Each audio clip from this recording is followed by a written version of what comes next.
Nvidia earnings, kind of a mixed bag here. I mean, if you look at just raw numbers, I mean, they had a slight beat on revenue, which I think people were excited about, but they missed EPS by a freaking mile. In fact, they missed by almost 18%. A lot of product transitions going on here, not only in the data center, but also in consumer. They had a ton of overhang in the gaming market, gaming/crypto market. I'm sure I'm going to get a nasty note about it, but the reality is a lot of people were using their consumer cards to do crypto, even though they disabled some of that function in firmware. And if I look at the gaming numbers, 1, 2, 3, 4, I mean, it's the lowest gaming numbers I've seen in 2 years. They came in at 1.6 billion, took a $700 million pricing adjustment on that old inventory as they work the 4000 series into the lineup. Data center, that looked pretty good. Flattish. Year over year was up, and that really was a bright spot. ProViz, like gaming, down the most in 2 years.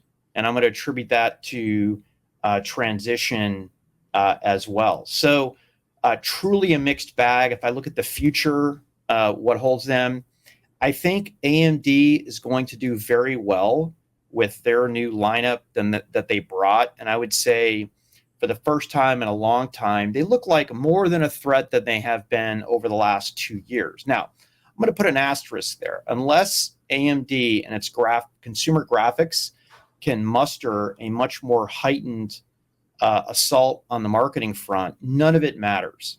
As you and I have advised and said for years, you have to show up with a great product that delivers a meaningful value proposition and have a great marketing back end on that. And I am,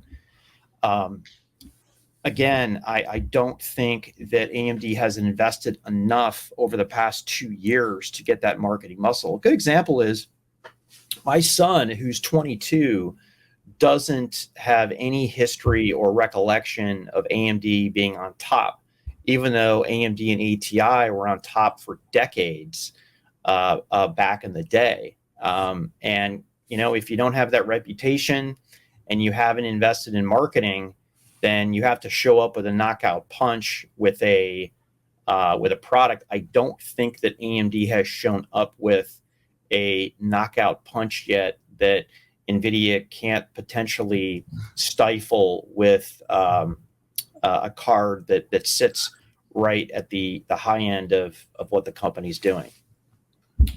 Yeah, so this was a tough one. I mean, there was multiple sort of warnings and adjustments down that led to this. So when we got what was sort of a mixed bag, I mean, I guess people were relieved that the revenue was above the guide because, you know, gosh, after you guide down, if you still miss revenue, that's just not a good thing. So I think the company was there. I mean, obviously the margin and earnings missed, so that's sort of where it was a mixed bag.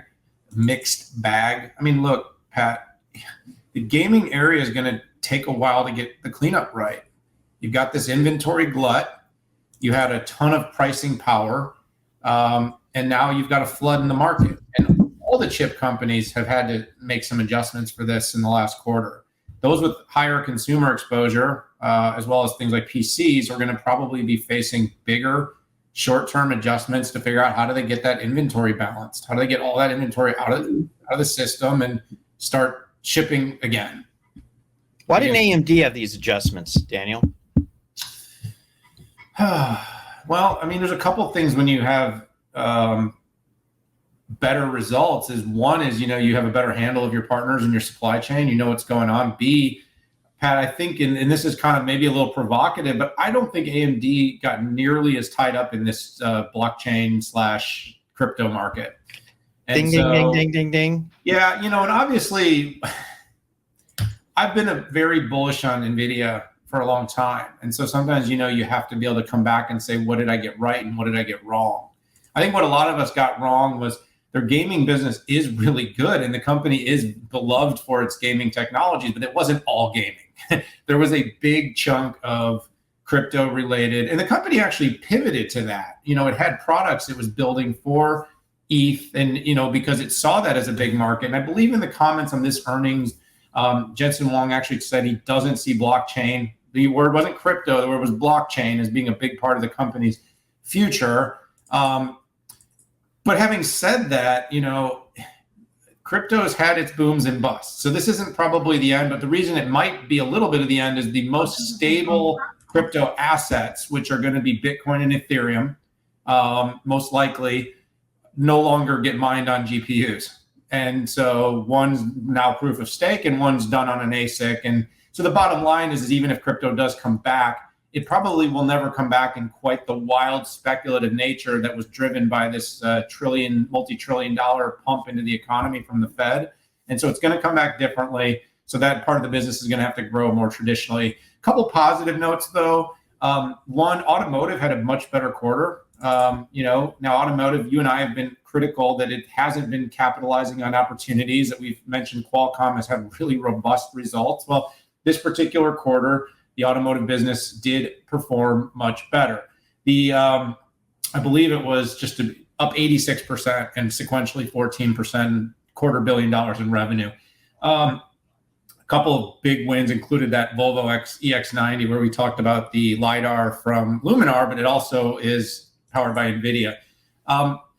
Also, Pat, data center is still a solid business. I'm going to stay on my bandwagon right through to the next comment section here about deflationary technology.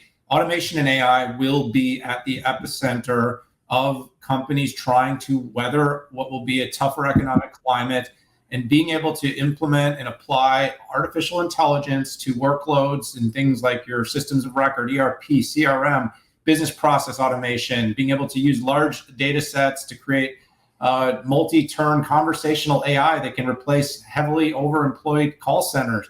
Things like that are going to be done with AI. And Nvidia is one of the core technologies to this. While visualization numbers were down, metaverse is also part of the future. I mean, Cristiano Amon from Qualcomm actually, doubled down in our interview this week about how bullish he is on the metaverse. The metaverse will eventually be a thing.